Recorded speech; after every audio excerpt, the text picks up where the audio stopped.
If you're turning to AI for relationship support, you're not solving your problem, you're avoiding it. Couples aren't just turning to AI for advice anymore. They're turning to AI to win arguments, to validate their feelings, and to replace those emotional conversations. In short, AI has become the third person in relationships all around the world. So today we're going to expose why your relationship is paying the price with a guest star. Do you like AI? Get comfy. There we go. This is a tough topic. You better lay down. Let's talk about we have several things we want to cover about AI and relationship. So number one is that AI is like building a jury in your favor. And so the analog version of this, before AI was around, couples would turn to people outside of the relationship. This is where we'd be having an argument, and I would pick up the phone and call, a friend or, call a parent and be like, this is what he said. Is this true? And I did that. I mean, I turned to my parents and asked when we were having an argument in the beginning of our relationship, and I get on the horn with my mom. And here I'm exposing and airing our dirty laundry to my mom. And this is what many people do. They have family members. But I think ultimately, though, we are reared to want to create a jury and want to prove ourselves right in an argument. And that's one of the things that couples do, that actually they think by winning the argument, they're actually helping the relationship. And they don't realize that actually by creating a jury and winning the argument, you can't win and have connection. And they're picking winning over understanding and connection to the other person. And so now what we're seeing is that instead of going to outside people, AI is becoming that third person. And it's highly educated. Yes. And it can search the world. All. It can search the world really quickly. And so we're granting AI the weight of wisdom of like, oh, AI makes this AI suggestion. says that this is what we should say. AI says this is what we says should that buy. You're a narcissist. Yeah. Oh, yeah. AI labels, they're the best. And so when you're building a jury in your favor, that's an indication for like, oh, this isn't about healing. This is about power struggle. That it's more important to be right than being in relationship. And so when you might feel like you're actually turning to an educated source to get credible information, and that's a good thing for this argument, but it's not about the source. It's about how you're using the source when you bring it in and the energy you position behind how you communicate it that actually shapes whether it's helpful or whether it's actually destructive to the relationship. And in many cases, people are using it against their partner, to wrong their partner, and to power trip or overpower the other person. The second piece that we want to talk about AI is that this idea that the ends are justifying the means. Right. And that the process versus the outcome of what happens in a relationship.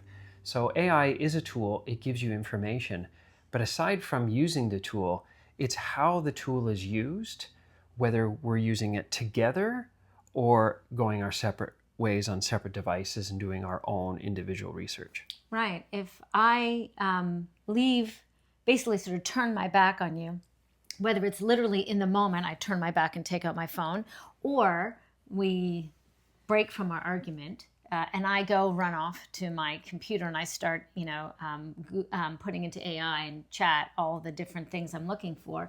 The thing is, I'm doing it on my own and I'm doing it separately, and I am finding out the information that I'm actually looking for, and I am getting AI to validate what I think is important.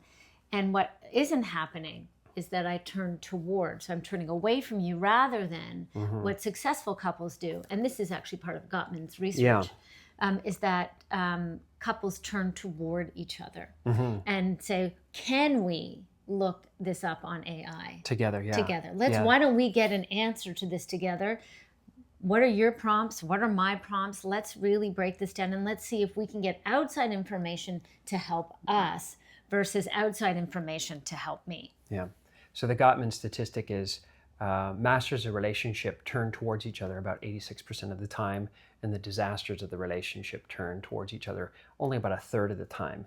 So what happens when there is a problem? Does it mean that two people turn away from each other and build up their own defenses? And somewhat, I would say they're looking for the evidence, the information that they're wanting. So it almost becomes a self-fulfilling prophecy. Sure, you're going to use the prompts that are likely going to get you the information. How do I find out? What is their damage? Here are the symptoms. What diagnosis would you give them? So they're going to get some diagnosis, some label. Which one? I'll pick from the list that you give me, AI. And so we have clients that have brought this up about how they use AI in their relationship. And so our advice is that they sit down on one device together and do the prompt together. So it's, what is the problem that we are trying to solve together, and that the prompt gets asked. It's that we're asking for influence, not two against one. The key takeaway here is that AI didn't create the problem. It just reveals that the two of you stop being a team. So while AI can give you a lot of intelligent information, what it can't give you is emotional support. It is not an emotional being, and that's why we need our human partners, and we want to turn to our partners for the human connection, because at the core, that's what we really need. Having said that, though, you do have a client that and more than one. No, I have several clients who where have they been turning to AI for that best friend.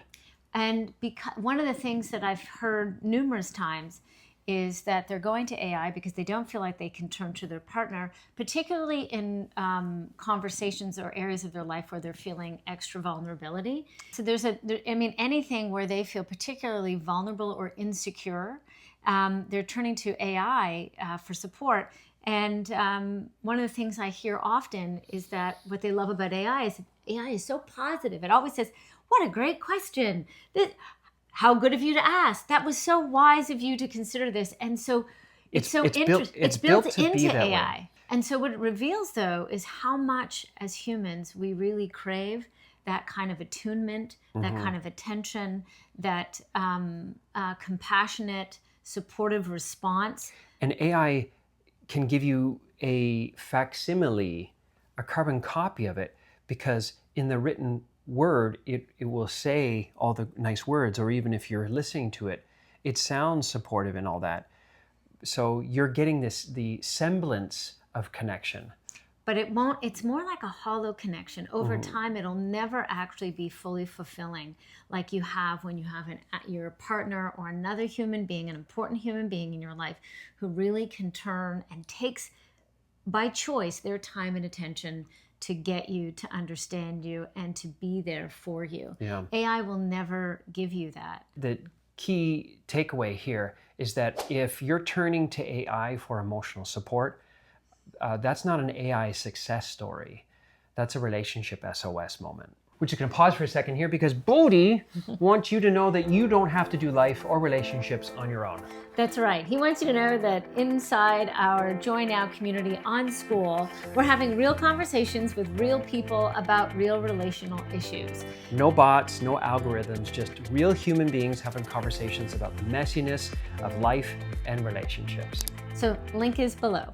So when you are turning to AI to get any kind of relational support, here's some questions that you should ask yourself ahead of time that might help. One is ask yourself, am I actually trying to avoid having the conversation with the person I should actually be having it with?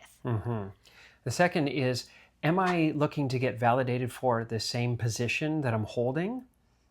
Or am I open to new information, a new perspective, point of view?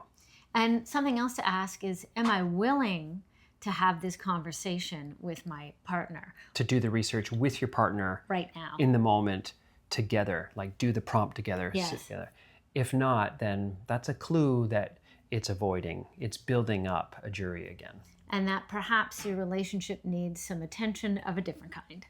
And so the key takeaway here is that any technology that's used for your relationship should be to enhance it, not a replacement for connection. So here's the take home on AI and relationships. While AI can give you answers, it can't give you understanding and real connection. Nope. So if you found value in this video, subscribe to our channel or share it with someone who you think should see it. And we're not done talking. We've got more to say in this next video. So check it out.